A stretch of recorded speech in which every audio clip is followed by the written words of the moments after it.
అందుకే ఆ తల్లిలో ఉన్న గొప్పతనం ఏంటి అంటే సింపుల్గా చెప్తాను మా, ఒక్కటి కళ్ళు మూసుకొని ఆలోచించండి ఈ సమయంలో. ఇది చాలా అవసరం మనందరికీ, ఇది చాలా అవసరం. మనలో చాలామంది గర్భఫలం పొందుకుని ఉన్నారు, చాలామంది అదేవిధంగా పిల్లలు పుట్టిన వాళ్ళు కూడా ఉన్నారమ్మా. అదేవిధంగా ఇప్పుడు కన్సీవ్ అయ్యి రన్ అవుతున్న వాళ్ళు కూడా ఉన్నారు. Yes lord. ఈ సమయంలో ఒక్కటి ఆలోచిద్దాం. మన ప్రతి కథోలిక శ్రీసభ బిడ్డ ఈ సత్యం తెలుసుకొని ప్రకటించాలని దేవదేవుడు కోరుకుంటున్నాడు. అదేంటంటే మోక్షారోపణాన్ని రుజువు చేసే క్రొత్త శాస్త్రీయ ఆధారాలు ఉన్నాయి. ఎవరివి? మరియ తల్లివి. అసలు మరియ తల్లి మోక్షారోపణం ఎందుకు కావాలి? మొట్టమొదటి ప్రశ్న. యేసుప్రభుల వారు మోక్షారోహణం అయ్యారు, మళ్ళీ దాని తర్వాత మరియ తల్లి కూడా చనిపోయిందట, చరిత్ర చెప్తుంది. దాని తర్వాత 3 రోజులు మరియ తల్లి సమాధిలో ఉందట. కానీ 3 రోజుల తర్వాత వెళ్ళి ఆ యొక్క శిష్యులు వెళ్ళి మరియ తల్లి యొక్క దేహాన్ని తీసి చూస్తే మరియ తల్లి దేహం లేదు, అక్కడ లేదు, సమాధిలో లేదు, మాయమైంది. అంటే ఆత్మ శరీరాలతో మరియ తల్లి మోక్షారోపణమైంది, అంటే దేవుడి చేత ఎత్తబడింది. దేవుడు ఎందుకు తీసుకెళ్ళాడు మరియ తల్లిని? ఏముంది మరియ తల్లిలో? ఎందుకు అంత తొందరగా ఎందుకు తీసుకెళ్ళాలి? మనందరి కోసం ఉంచొద్దా మరియ తల్లిని? లేదంటే ఆనాడు ఆ బిడ్డలు 120 మంది శిష్యుల కోసం ఆపేది ఉండే కదా దేవుడు. ఆ బిడ్డలు ఒంటరి రోజులు అయిపోతారని తెలుసు కదా. పరిశుద్ధాత్మని ఇచ్చిన తర్వాతే మరియ తల్లిని దేవదేవుడు తీసుకెళ్తున్నాడు. Amen hallelujah. We must led by the holy spirit. Amen hallelujah. చూడండి ప్రియమైన దేవుడి బిడ్డలారా, మనము గాస్పల్ రీడింగ్ అయిపోయిన తర్వాత మరియ తల్లి యొక్క ప్రస్తావన ఎక్కడ చూస్తామంటే దర్శన గ్రంథంలో చూస్తాం. అప్పటి వరకు మరియ తల్లి యొక్క ప్రస్తావన ఎక్కడ లేదు లేఖనాలలో. ఎందుకు? దానికి కారణం ఏంటంటే పరిశుద్ధాత్మ దేవుడు మొత్తం రూలింగ్ చేస్తున్నాడు ప్రపంచాన్ని. ఆమేన్ హల్లెలూయా. ఇప్పుడు మరియ తల్లి వెళ్ళిపోయింది, పరిశుద్ధాత్మ దేవుడు రన్ చేయాలి. అప్పటి వరకు ఆదరణగా ఎవరున్నారు? పరిశుద్ధాత్మ దేవుడు రాకముందు, పెంతెకొస్తు పండుగ ముందు వరకు అంటే మరియ తల్లి వాళ్ళతో ఉంది. మన జీవితంలో కూడా ఇంతే. అయితే ఇందులో ఒక మర్మం ఉంది. మోక్షారోపణం ఎందుకు అయింది? Simple thing. ఇప్పుడు మనలో అంట శాస్త్రీయ పరంగా ఒకటి జరుగుతుందంట. అదేంటి అని అంటే కొంచెం లోతుగా ఆలోచిద్దాము. Thank you Lord, thank you Jesus. మరియ తల్లి నుండే దేవుడైన యేసయ్య పుట్టాడు, ఇది clear. X chromosomes 24 Lord. 24 X chromosomes, ఒక్క వై క్రోమోజోమ్ అని ఉంటుంది. అంటే అక్కడ పురుషుడి యొక్క ప్రమేయం లేకుండా వై క్రోమోజోమ్ అనేది 24 స్పర్మ్ లేకుండా మరియ తల్లి పరిశుద్ధాత్మ ప్రేరణ ద్వారా మాత్రమే, పరిశుద్ధాత్మదేవుడి అభిషేకం ద్వారా మాత్రమే ఒక్క వై క్రోమోజోమ్ ద్వారా మరియ తల్లి గర్భంలోకి దిగిరావడం ద్వారా మరియ తల్లి కన్సీవ్ అయి కంప్లీట్గా షీఈ్ హోలీ, రైట్. దేవుడు నియమించుకున్నాడు. ఆ తల్లి ఇప్పుడు పోషిస్తూ ఉంది. దేవుడు పోషిస్తూ ఉన్నాడు ఆ తల్లి గర్భంలో తన కుమారుణ్ణి. ఇప్పుడు పోషిస్తున్న ఆ తల్లి అనే చెప్పాలండి యాక్చువల్లీ. ఎందుకంటే నీకు గర్భఫలం ఇచ్చిన తర్వాత దేవుడు వచ్చి నేనే పోషిస్తాను అని చెప్తే నువ్వు వింటావా? నువ్వేం చేస్తావు? అదెత్తుతావు, ఇదెత్తుతావు, బరువు ఎత్తుతావు, వెళ్తావు, కొట్టుకుంటావు, తిట్టుకుంటావు, డోర్ల మీద నెట్టేస్తావు. లేదంటే నాకెందుకు గర్భఫలం ఇచ్చావు అని శాపవచనాలు మాట్లాడుతున్నావు. యేసు నామములో కొట్టివేయబడినగాక ఆమేన్ హల్లెలూయా. ప్రతి శాపవచనము ఎందుకు మాట్లాడుతున్నావు మాటలు? దేవుడిచ్చింది అర్థం కావట్లేదు నీకు? గర్భఫలము యెహోవా ఇచ్చు స్వాస్థ్యము. ప్రవక్త పుట్టబోయే బిడ్డ, ఆమేన్. ప్రవక్తలకే ప్రవక్తని పుట్టబోయే బిడ్డ, ఆమేన్ హల్లెలూయా. మరో మరియ తల్లి, ఆమేన్ హల్లెలూయా. మరో దేవుడు యేసయ్య, ఆమేన్ హల్లెలూయా. ఎందుకు అన్నానంటే ప్రియమైన దేవుడి బిడ్డ వాళ్ళలాగా జీవించాలంటే పరిశుద్ధత అవసరం గర్భంలో. ఈ ప్రపంచాన్ని దేవాది దేవుడు యేసుప్రభువు వారు చెప్పినట్లుగా తూచా తప్పకుండా జీవించి చూపించాలంటే ప్రవర్తనలో కపట బోధకులుగా ఉండకుండా నిజమైన సత్యమైన బోధకులుగా ఉండాలి అంటే క్రీస్తు కావాలి. మేబీ పుట్టొచ్చు, ఆమేన్.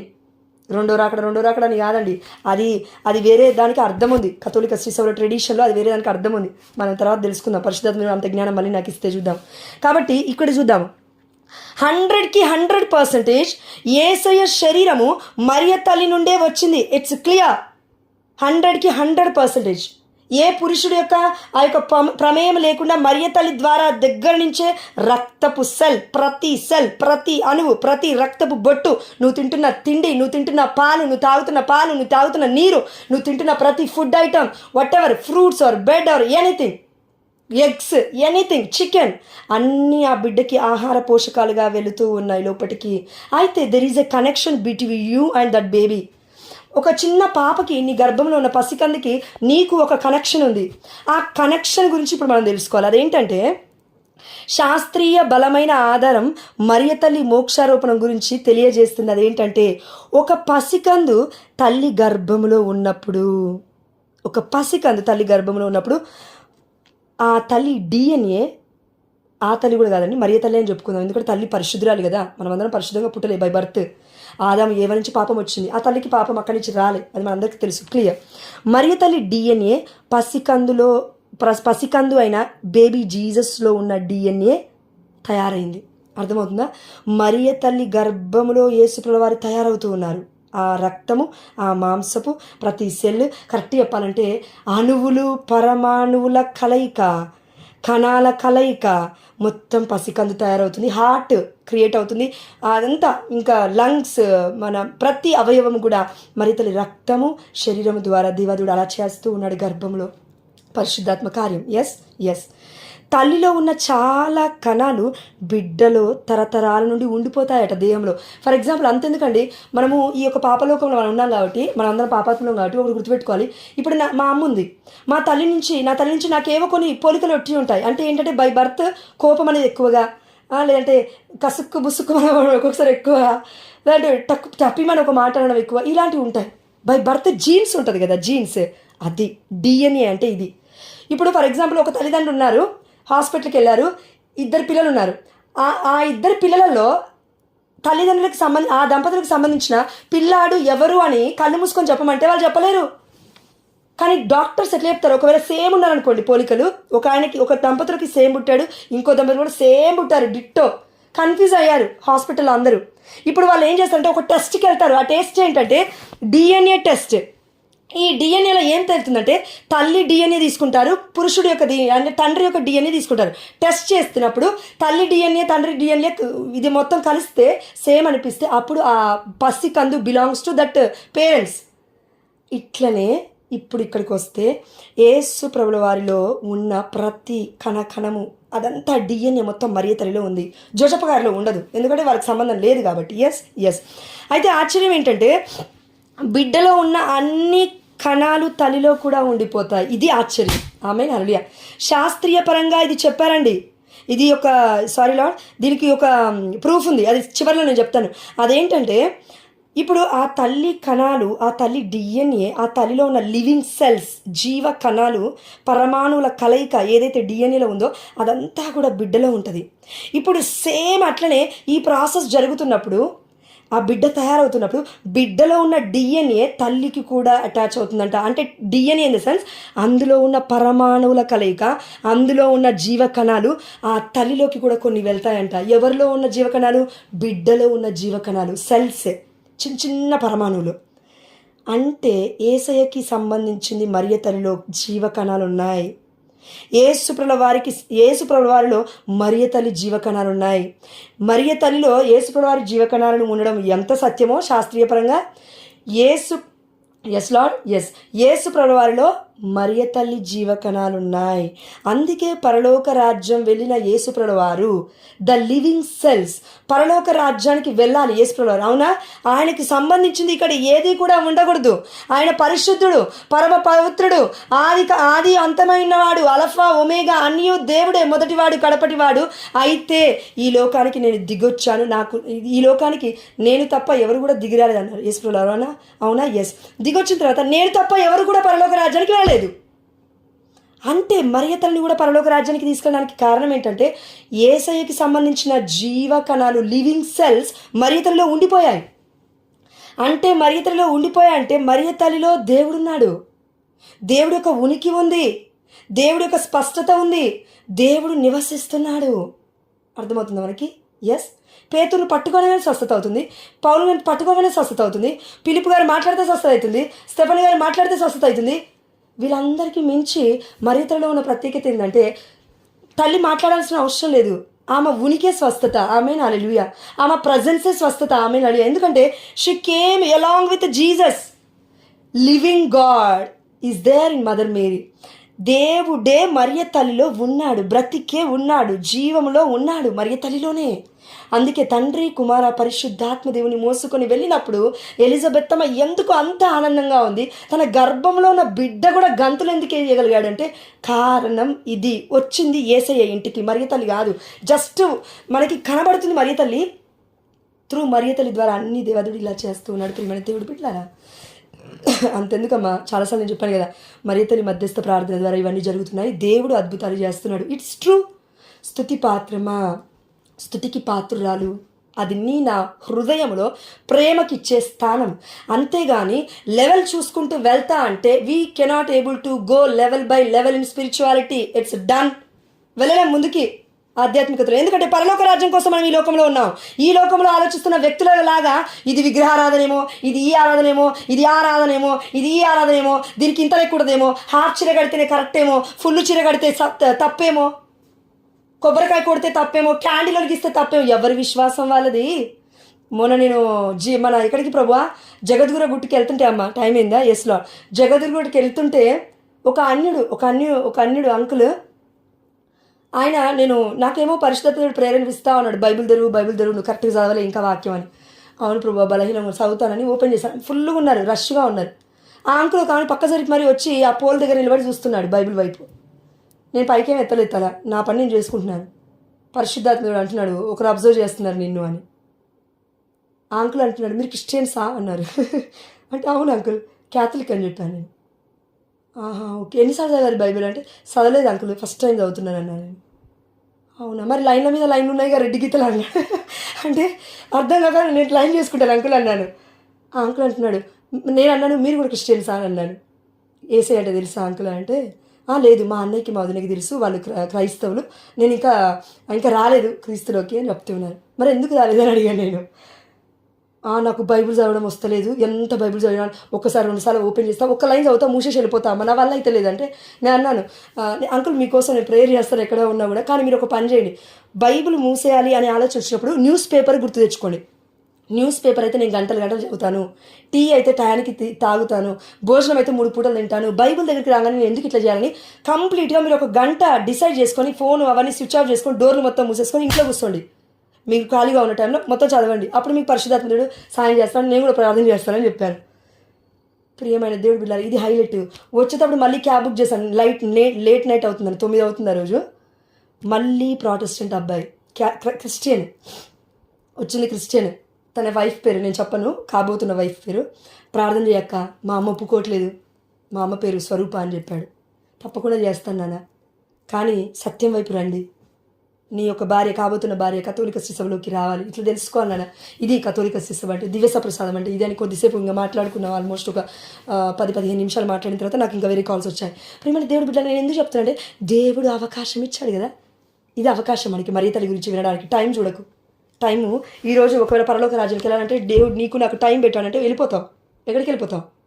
పరలోక రాజ్యానికి కాదు, భూలోకానికి, ఆ యొక్క నరకలోకానికి. ఒక్క మాట పరలోక రాజ్యానికి చేరుస్తుంది.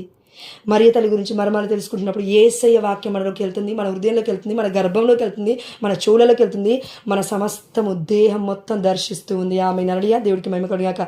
కాబట్టి చివరిగా ఒకటే మాట, బిడ్డలో అంటే ఏసులో మన బాలయేసులో బిడ్డలో తల్లి DNA జీవ కణాలు జీవిస్తూ ఉన్నాయి.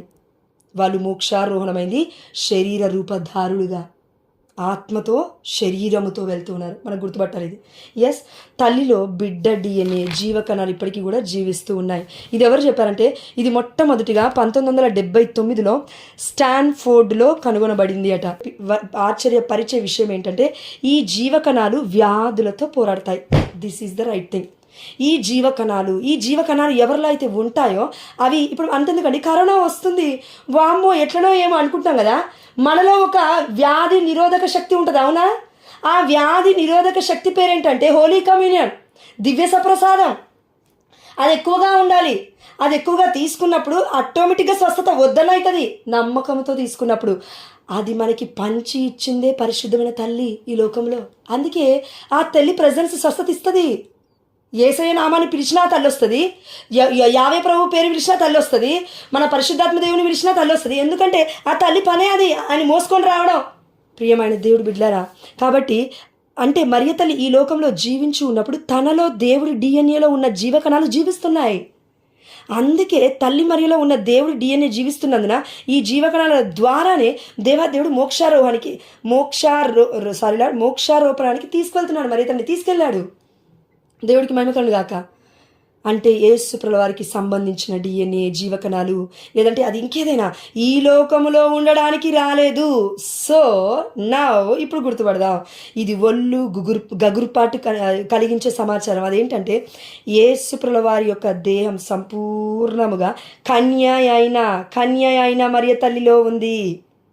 ఆ తల్లి ద్వారానే దేవుడు చేశాడు. అంటే పురుషుడి ప్రమేయం ఎక్కడా లేదు. ఇదొకటి 100%. రెండవది, మరియతలిలో యేసయ్యకి అంటే దేవుడికి సంబంధించిన తన సొంత జీవకణాలు మరియతలిలో జీవిస్తున్నాయి. అందుకే మరియతలిలో ఉన్న దేవుని జీవకణాల ద్వారా తనకి స్వస్థత, అదేవిధంగా అనారోగ్యంతో అంటే పోరాడుతున్న వారందరికీ కూడా మరియతల్లి మధ్యస్థ ప్రార్థన ఎందుకు సహాయం చేస్తుందంటే ఇది విషయం. తన ప్రజెన్స్, మరియతల్లి ప్రజెన్స్, మన తల్లి ఆప్యాయత పరిశుద్ధాత్మను మోసుకొని వస్తుంది. కాబట్టి మోసుకొని రావడం కూడా కాదండి, దేవుడే తల్లిలో ఉన్నాడు, మనలో దేవుడు ఉన్నాడు. అవునండి, మరియ తల్లి కంటే అంత ధన్యత్వాన్ని ఇచ్చాడు. మనం పాపాత్మలం కదండి, మరి మనకి కూడా ఇది జరుగుతుంది కదండి. ఆది కాలం నుంచి జరగకపోవచ్చు, లేదంటే మరియ తల్లి వల్ల పరిశుద్ధంగా మనం జీవించలేదు దేవుడి కృప వల్ల. మేబీ కొంతమంది ఉండొచ్చండు. మళ్ళీ నాకు పరిశుద్ధాత్ముడు చెప్పాడు, అయిన ప్రతి పునీతుడు కేవలము ఆ యొక్క మొదటి ఆదాము, మొదటి ఏవ ద్వారా పాపం నుండి పుట్టలే. కొంతమంది పరిశుద్ధంగా పుట్టిన వాళ్ళు కూడా ఉండొచ్చు. Note it. అందుకే వారి మధ్యస్థ ప్రార్థనలు అడిగితే అన్ని స్వస్థతలు ఎందుకు అవుతున్నాయి. మన పునీత చార్బెల్ గారు ఉన్నారండి, 2 నిమిషాలు. పునీత చార్బెల్ గారు ఉన్నారు. మొన్న రిపీటెడ్గా 11 రోజులు నొవినా డేస్ చేసింది వారికి. నేను అన్నాను కదా, నేను చెప్తాను ఒక వ్యక్తి పేరు, ఒక పునీతుడి పేరు, అంటే ఆయన పేరే పునీత చార్బెల్ గారు. ఫాదర్ యాకోబు గారు కూడా అందులో చెప్పారు. మేము లాస్ట్ టైం వెళ్ళినప్పుడు, నేను ఆయన రిట్రీట్కి వెళ్ళినప్పుడు అక్కడికి, మీ అందరూ తెలుసు కదా, కేరళ. ఆ పునీతులు ఎంత గొప్పవారంటే వారి యొక్క మధ్యస్థ ప్రార్థన 26,000 అద్భుతాలు ఇప్పటికీ నోట్ చేయబడ్డాయి. అదేవిధంగా ఇంకా జరుగుతున్నాయి. Still alive and active. దేవుడి యొక్క వాక్యం స్టిల్ అలైవ్ అండ్ యాక్టివ్ కదా. హెబ్రీయులకు రాసిన లేఖ 4:12 ప్రకారం దేవుడి వాక్కు 2:10 ఇది జీవాత్మల సంయోగ స్థానం వరకు వెళ్తుందంటే అది సజీవమైనది, చైతన్యవంతమైనది. It's still alive. Word of God still alive in Mother Mary. అందుకే మనం అందరం గుర్తుపట్టాల్సింది, ఇప్పుడు మనలో జీవిస్తుంది ఎవరంటే యేసయ్య జీవకణాలు మనలో ఉన్నాయి. ఎలా విశ్వసిస్తే ఇది జరుగుతుంది. దివ్య సప్రసాదనాథుడు యేసయ్య జీవకణాలు మనలో ఉన్నాయి. మరియ తల్లిని మాత్రమే దేవుడు హైలైట్ చేసి ఇంకా మీరు అట్లే బ్రతకండి పాపాత్మ లెక్క, నా తల్లి స్థానాన్ని మీకు ఎవరికి ఇవ్వాలని దేవుడు అనలే. ఎవరు నా తల్లి, నా తండ్రి? నా దేవుడి చిత్తము, నా తండ్రి చిత్తము చేయువాడే నా తల్లి, నా తండ్రి, నా సహోదరుడు, నా అక్క, నా చెల్లె, నా బిడ్డ అన్నీ. అందుకే పరలోక రాజ్యానికి మనల్ని అందరినీ తీసుకెళ్ళడానికి దేవుడు సిద్ధంగా ఉన్నాడు. ఎట్లా? కేవలం ఆత్మన? నో, ఆత్మ శరీరములతో పాటు. ఆమేన్. హానోకు ఆత్మ శరీరంతో పోయి ఉండొచ్చు. హానోకు దేవుడితో సంవత్సరాలు జీవించాడు కాబట్టి. ఏలియా కూడా అలా జీవించుండొచ్చు. దేవదేవుడు అగ్నిరథముల ద్వారా తీసుకెళ్ళాడు కాబట్టి. దే డైడ్ అని లేదు అక్కడ బైబిల్లో అయితే, దే బరీడ్ అని కూడా లేదు బైబిల్లో అయితే. మోషే గారి యొక్క శరీరం కూడా కనవలేదంట చాలామందికి. అంటే ఏమైపోయింది దాని తర్వాత? It's hidden thing. దేవదేవుడు చెప్తున్నాడు మనందరికీ, దేవుడి జీవకణాలు మనలో ఉన్నాయని. ఆ యొక్క కాన్షియస్ మైండ్తో మనం బ్రతికితే 24 గంటలండి దేవుడు నాలో ఉన్నాడు, ప్రభు నాలో ఉన్నాడు. నేను పాపాత్మురాలని అయినప్పటికీ నాలో ఉన్నాడు. నాలో ఉన్న దేవుడు నాకంటే గొప్ప, నాలో ఉన్నవాడు ఈ లోకంలో ఉన్న వాడి కంటే గొప్పవాడు. గలతీ 2:20 ప్రకారం, ఇక జీవించినది నేను కాదు, క్రీస్తే నా యందు జీవించుచున్నాడు. ఆమేన్. హల్లెలూయా. దేవుడికి మహిమ చెల్లిస్తూ